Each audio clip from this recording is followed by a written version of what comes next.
we have a shifting market here. The market's it's still good, right? And it's still a seller's market, meaning homes are still selling much more rapidly than normal. Inventory is still low. We still have roughly 1,200 or so single family homes on the market, not enough multifamily homes on the market or condos. So things are still selling rather quickly and at a very high price, but also buyers are seeing less competition, and buyers now have the ability to use contingencies more so than before, right? So I want to talk about contingencies in the contract.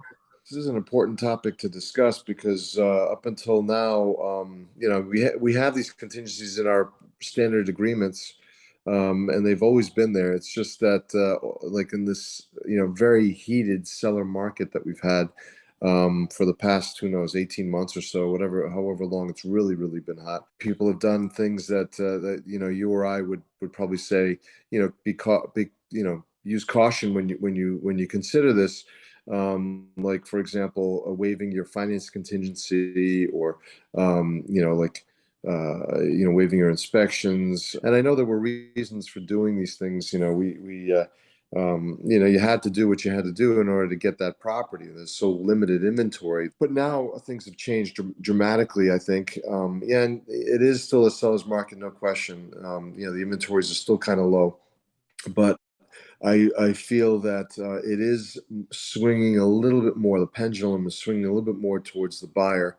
Correct. And that the buyer has or should consider to use their contingencies again. If they haven't had that discussion with their agent yet. Like their finance contingency. No reason to waive that now. Or their inspections. I mean, do your inspections. These contingencies are there for a reason, because if you decide to waive all these things, you contractually limit your ability to pursue anything after the closing.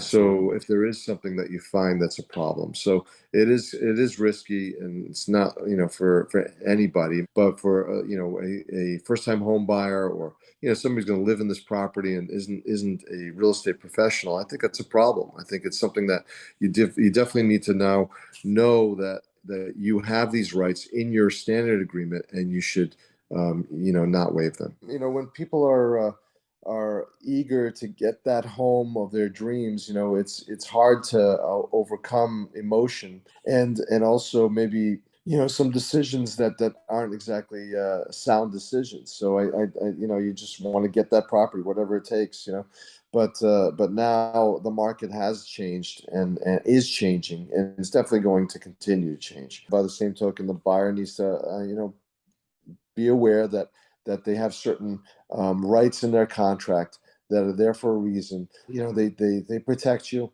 and that's what you need to have now. You need to always have it. People just got away from it because it was such a frenzy. Stuff happens, and you'll usually hear about it after the closing, because obviously before the closing, everything's great.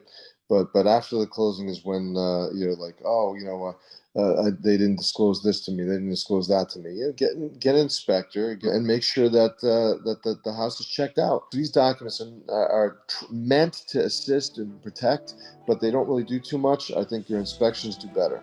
So don't waive them.